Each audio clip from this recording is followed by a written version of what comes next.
చెప్పండి అన్నా 2 grape juice ఇవ్వండి అన్నా. సరే అన్నా. ఇదిగో అన్నా. ఎంత? 30 రూపీస్ అన్నా. ఇదిగోండి అన్నా. ఎట్లా వీడు గుడ్డివాడు కనుక్కోలేడు, ఉండు.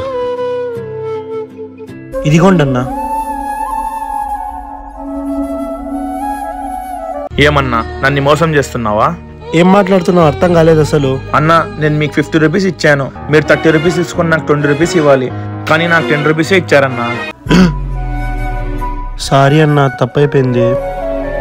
తీసుకోండి అన్నా. ఇప్పుడు మీరు కరెక్ట్ గా ఇచ్చారన్నా. అన్నా దేవుడు మాకు కళ్ళు ఇవ్వకపోవచ్చు, కానీ ఆ దేవుడు మాకు తెలివినిచ్చాడన్నా.